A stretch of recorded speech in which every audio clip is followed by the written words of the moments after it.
42% reservation అమలు చేయాలని జనగణనలో కులగణన చేపట్టిన అంశాన్ని గ్రామ స్థాయి నుండి ప్రజల్లోకి తీసుకుపోవాలని హైదరాబాద్లో ఆగస్టు 3న విస్తృత స్థాయి సమావేశం నిర్వహిస్తున్నట్లు జాతీయ బీసీ సంఘం అధ్యక్షుడు ఆర్ కృష్ణయ్య తెలిపారు.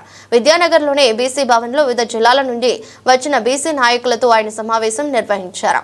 ఈ సందర్భంగా ఆర్ కృష్ణయ్య మాట్లాడుతూ ఈ సమావేశానికి జిల్లా మండల స్థాయి ముఖ్య నాయకులు హాజరు కావాలని విజ్ఞప్తి చేశారు. కార్యక్రమంలో బీసీ నాయకులు నీలా వెంకటేష్, గుజ్జా కృష్ణ, సతీష్ తదితరులు పాల్గొన్నారు.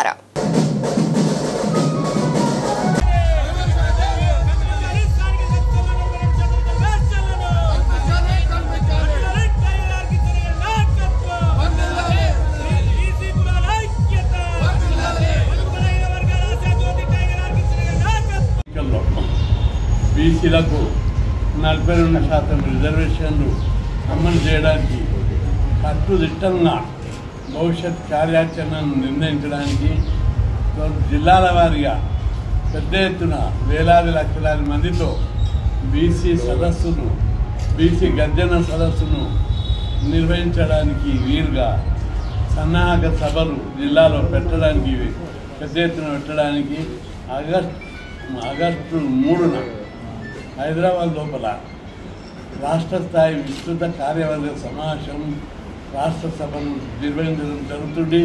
ఈ సభలకు జిల్లా స్థాయి, తాలూకా స్థాయి, మండల స్థాయి నాయకులందరూ హాజరు కావాలని చెప్పి విజ్ఞప్తి చేస్తున్నాం. రాష్ట్రంలో ఈ స్థానిక సంస్థల రిజర్వేషన్ల విషయంలో పెద్ద ఎత్తున మూమెంట్ తీసుకురావాలని చెప్పి ఆలోచిస్తున్నాం. అందులో భాగంగా ఎక్కడికక్కడ జిల్లా స్థాయిలో పెద్ద ఎత్తున సభలు నిర్వహించి ప్రజలందరినీ చైతన్యవంతం చేయాలి, ప్రజలను భాగస్వామ్యం చేయాలి.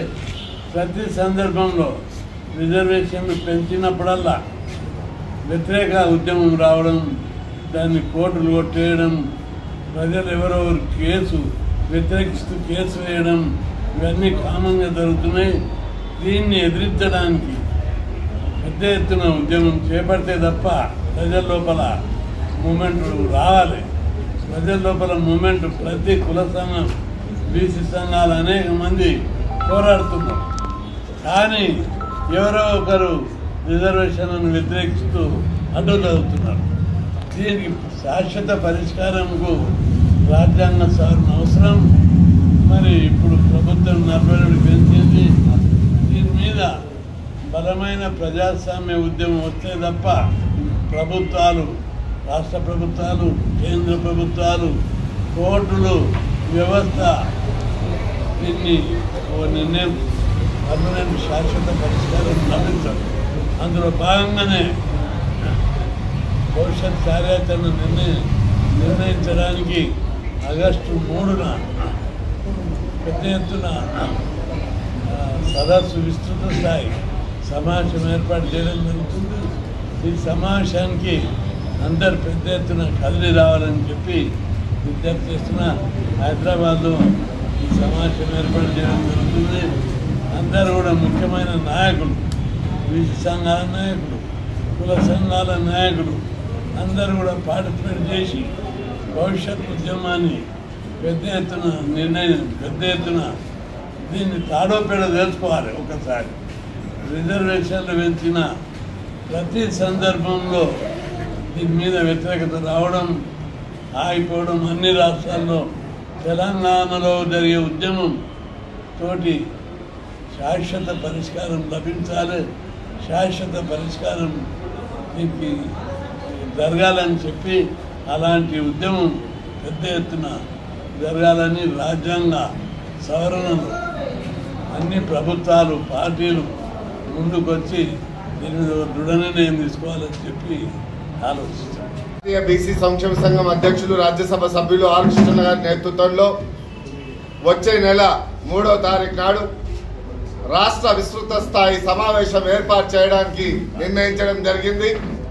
ఎందుకంటే ప్రధానమైనటువంటి డిమాండ్ మన రాష్ట్రంలో 42% రిజర్వేషన్లను ఏర్పాటు చేయడానికి రాష్ట్ర ప్రభుత్వం సన్నద్ధం చేసినా కానీ కొన్ని వర్గాలు, వ్యతిరేక వర్గాలు దీన్ని వ్యతిరేకించడం, అదేవిధంగా కోర్టులో కేసు వేసి ఏ విధంగా అయితే గండి కొట్టాలనే ప్రయత్నాలు కొంతమంది ఏర్పాటు చేయడం పట్ల మరి బీసీ బడుగు బలైన వర్గాల జాతి బిడ్డలు భిన్నత్వంలో ఏకత్వంలా కావాలంటే ఆర్ కృష్ణన్న పోరాడి గతంలో మరి ఎన్టీ రామారావుతో కొట్లాడి 20%, కోట్ల విజయభాస్కర్ రెడ్డితో కొట్లాడి 34% ఏర్పాటు చేస్తే మనం చూసాం కొంతమంది వ్యక్తులు మరి దీన్ని ఈ రిజర్వేషన్ల పట్ల బడుగు బలైన వర్గాల జాతి బిడ్డలు సర్పంచులు, వార్డు మెంబర్లు, ఎంపీటీసీలు, జడ్పీటీసీలు అవుతున్నారు.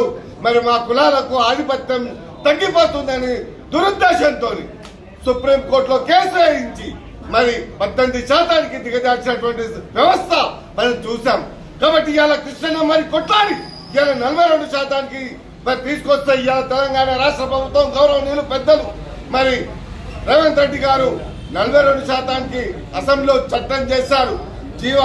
ఆర్డినెన్స్ తీసిన తర్వాత కూడా కొన్ని శక్తులు అడ్డుకోవడానికి సిద్ధమయ్యాయి. కాబట్టి అన్ని పార్టీలో ఉన్నటువంటి బీసీలారా మీరంతా ఏకమై పోరాడానికి సిద్ధం కావాలని చెప్పి ఆర్ కృష్ణ నేతృత్వంలో పిలుపునియడం జరుగుతుంది. వచ్చే నెల 3వ తారీఖు నాడు మరి ప్రతి గ్రామాల నుంచి మండలాల నుంచి నియోజకవర్గాల నుంచి జిల్లాల వ్యాప్తంగా పెద్ద ఎత్తున తరలి వచ్చి ఈ వ్యవస్థను పటిష్టం చేయకపోతే, తిరుగుబాటు చేయకపోతే, మన ఉనికిని కాపాడుకోకపోతే పెద్ద ఎత్తున అన్యాయం జరిగే పరిస్థితులు ఎదురవుతున్నాయి. 100 సంవత్సరాలు వెనుకబడే పరిస్థితి 100 సంవత్సరాలు వెనుకబడే పరిస్థితి ఉంది. కాబట్టి జనగణనలో కులగణనను ప్రతి గ్రామంలోకి, ప్రతి కుటుంబంలోకి వాయిస్ని తీసుకెళ్లాల్సిన బాధ్యత రేపు 3వ తారీఖు నాడు పెద్ద ఎత్తున విస్తృత సమావేశానికి ప్రతి ఒక్క బిడ్డ కూడా హాజరు కావాలని చెప్పి పిలుపునిస్తున్నాం.